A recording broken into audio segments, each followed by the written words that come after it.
எல்லாருக்கும் வணக்கம். இன்னைக்கு நாம ஒரு செம்ம இன்ட்ரெஸ்டிங்கான விஷயத்தை பத்தி பார்க்க போறோம்.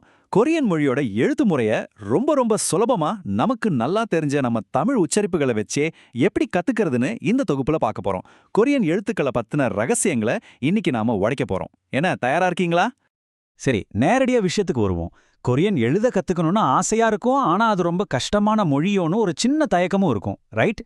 ஆனா உண்மையிலேயே ஒரு சீக்ரெட் என்னன்னா, கொரியன் மொழியில இருக்கிற உயிர் எழுத்துக்களை மட்டும் நீங்க சரியா கத்துக்கிட்டீங்கன்னா, கொரியன் மொழியோட பாதி கிணத்துல நீங்க தாண்டிட்டீங்கன்னு தான் அர்த்தம். அது நிஜமாவே அவ்வளோ சுலபம்.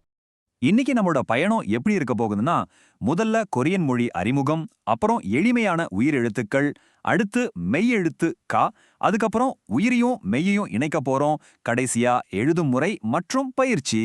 இந்த தொகுப்போட முடிவுல லெகோ பிளாக்ஸை எப்படி ஒன்னா சேர்ப்போமோ, அதே மாதிரி கொரியன் எழுத்துக்களை நீங்களே அசால்ட்டா சேர்ப்பீங்க பாருங்க.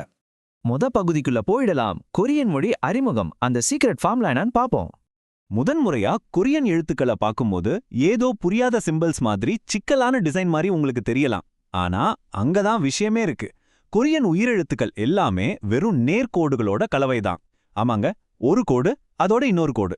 இந்த லைன் பிளஸ் லைன் காம்பினேஷன் தான் மொத்த கொரியன் உயிரெழுத்துக்களுமே. செங்குத்தான மற்றும் கிடைமட்ட கோடுகளை வச்சுதான் எல்லாமே உருவாகுது. எவ்வளோ லாஜிக்கா இருக்குல்ல? அடுத்து பகுதி 2, எளிமையான உயிர் எழுத்துக்கள். இதான் நம்மோட பேசிக் பில்டிங் பிளாக்ஸ்.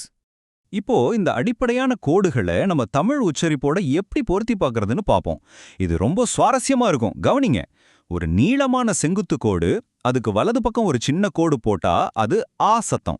அதே நீளமான கோட்டுக்கு இடது பக்கம் சின்ன கோடு போட்டா அது ஆ மற்றும் ஓ கலந்த சத்தம்.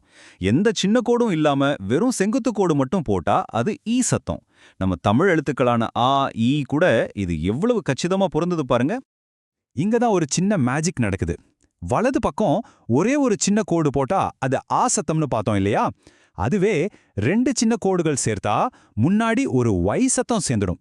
அதாவது அ அப்படிங்கிறது 2 சின்ன கோடு போடும்போது யா அப்படின்னு மாறிடும். இதுதான் இதோட ரூல். ஒரே கோடுனா அ, 2 கோடுனா யா. மனப்பாடம் பண்றதுக்கு எவ்வளோ ஈஸியா இருக்கு பாத்தீங்களா? சரி, செங்குத்து கோடுகளை பார்த்தாச்சு. அதே மாதிரி கிடைமட்ட கோடுகளை பார்ப்போம். ஒரு கிடைமட்ட கோடு, அதுக்கு மேல ஒரு சின்ன கோடு போட்டா அது ஊ. அதே கிடைமட்ட கோட்டுக்கு கீழே சின்ன கோடு போட்டா அது உ. எந்த சின்ன கோடும் இல்லாம வெறும் கிடைமட்ட கோடு மட்டும் இருந்தா அது ஒரு ஃபிளாட்டான உ சத்தம். இது அப்படியே காத்துல உங்க கையால வடிவங்களை வரைஞ்ச பார்த்துக்கிட்டே சத்தமா சொல்லி பாருங்களேன். முன்னாடி பார்த்த அதே லாஜிக் தான் இங்கேயும். ஒரு சின்ன கோடு போட்டா ஓ மற்றும் உ. அதுவே 2 சின்ன கோடுகள் சேர்த்தா அந்த ஒய் சத்தம் சேரும். ஓ அப்படிங்கிறது 2 சின்ன கோடுகளா மாறும்போது யோ அப்படின்னு மாறும். உ அப்படிங்கிறது 2 சின்ன கோடுகள் போடும்போது யூ அப்படின்னு மாறும். கொரியன் மொழி எப்படி எல்லா இடத்துலயும் ஒரே மாதிரி கச்சிதமான ஒரு கட்டமைப்பை வச்சிருக்குன்னு இதுல இருந்து நீங்க புரிஞ்சுக்கலாம். இப்போ பகுதி 3, மெய் எழுத்து க. இதுதான் நம்ம முதல் ஷேப். இந்த க அப்படிங்கிற மெய்யெழுத்து பார்க்கறதுக்கு ஒரு மூல மாதிரி, அதாவது ஒரு கார்னர் மாதிரி ஒரு வடிவத்தில் இருக்குல்ல. இது நம்ம தமிழ் உச்சரிப்புல க அல்லது க சத்தத்தை கொடுக்கும். ஒரு வார்த்தையில இந்த எழுத்து எந்த இடத்துல வருதுங்கிறத பொறுத்து இதோட சத்தம் லேசா மாறும். ஆனா அடிப்படையில இதுதான் நமக்கான அந்த க சத்தம்.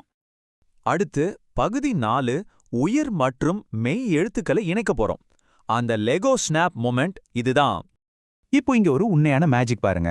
ஒரு மெய் எழுத்தையும் உயிர் எழுத்தையும் லெகோ பிளாக்ஸ் மாதிரி எப்படி ஒன்னா இணைக்கிறதுன்னு பார்க்கலாம். கு அப்படிங்கிற மெய் எழுத்தோட நம்ம முதல்ல பார்த்த ஆ சத்தம் கொண்ட உயிர் எழுத்து சேர்க்கும்போது கா அப்படிங்கிற முழு சத்தம் நமக்கு கிடைக்குது. 2 சத்தத்தையும் சேர்த்து ஒரே பிளாக்கா ஆக்குறது எவ்வளவு தெளிவான ஒரு கணித மாதிரி இருக்கு பாருங்க. இந்த வரிசையை அப்படியே என் கூடவே வேகமா சொல்லி பாருங்களேன். க பிளஸ் ஆ கா, க பிளஸ் யா கியா, க பிளஸ் அந்த ஆ ஓ சத்தம் சேர்ந்தா கோ, க பிளஸ் யோ கியோ, க பிளஸ் இ கி. இந்த சத்தங்களை நீங்க சொல்லும் பொழுது தமிழ் எழுத்துக்களோட இது எவ்வளோ கச்சிதமா பொருந்துதுன்னு உங்களால ஃபீல் பண்ண முடியும். இங்க ஒரு முக்கியமான விஷயம் கவனிச்சிங்களா? கிடைமட்ட உயிரெழுத்துக்களை நம்ம மெய்யெழுத்துக்களுக்கு பக்கத்துல போடாம அதுக்கு கீழே போடுறோம். அப்படி போடும்போது பார்க்கறதுக்கு ஒரு அழகான சதுர வடிவ பிளாக் மாதிரி அது செட் ஆயிடுது. கு பிளஸ் ஓ கோ, கு பிளஸ் யோ கியோ, கு பிளஸ் உ கு, கு பிளஸ் யு கியூ. எழுத்துக்கள் எப்படி ஒன்னா ஒரு பாக்ஸ் மாதிரி சேருதுன்னு பார்க்கறதுக்கே அழகா இருக்குல்ல? கடைசியா பகுதி 5, எழுதும் முறை மற்றும் பயிற்சி. பர்ஃபெக்டா எப்படி எழுதுறதுன்னு பார்ப்போம். படிக்க மட்டும் செஞ்சா பத்தாது, சரியா எழுதவும் வேணும், ரைட்? ரூல் ரொம்ப சிம்பிள். எந்த கொரியன் எழுத்தை எழுதினாலும் முதல்ல மேல இருந்து கீழ் வரையணும். அடுத்தது இடமிருந்து வலம் வரையணும். எப்பவுமே முதன்மை கோடுகளை வரைஞ்சதுக்கு அப்புறம் தான் அந்த சின்ன கோடுகளை வரையணும். இந்த வழிமுறைகளை நீங்க ஃபாலோ பண்ணீங்கன்னா உங்களோட ஹேண்ட் ரைட்டிங் ரொம்ப இயல்பாகவும் பார்க்க சூப்பராகவும் இருக்கும். வாவ், என்ன ஒரு அபாரமான முன்னேற்றம்! இன்னைக்கு நாம கொரியன் மொழியோட உயிரெழுத்துக்களையும் அதை கூட எப்படி இணைக்கிறதுன்னு கத்துக்கிட்டோம். இது எப்பவுமே மறக்காம இருக்கணும்னா தினமும் ஒரு சின்ன பயிற்சி செய்யறது கட்டாயம். உங்களோட இந்த மாபெரும் முன்னேற்றத்தை எங்களுக்கு தெரியப்படுத்த மறக்காம கமெண்ட்ல கொரியன் அப்படின்னு போடுங்க, நாங்களும் தெரிஞ்சுக்கிறோம். இப்போ கொரியன் எழுத்துக்களான ஹேங்குலோட அந்த சீக்ரெட் லெகோ லாஜிக் உங்க கையில கிடைச்சிடுச்சு. இத வச்சு இன்னைக்கு நீங்க முதலா எந்த கொரியன் வார்த்தையை எழுதி பார்க்க போறீங்க? யோசிங்க. இந்த சுவாரஸ்யமான கேள்வியோட உங்களை விட்டுட்டு போறேன். வரப்போற தொகுப்புகள்ல மொழியோட இன்னும் நிறைய விஷயங்களை நாம கத்துக்கலாம். Keep practising.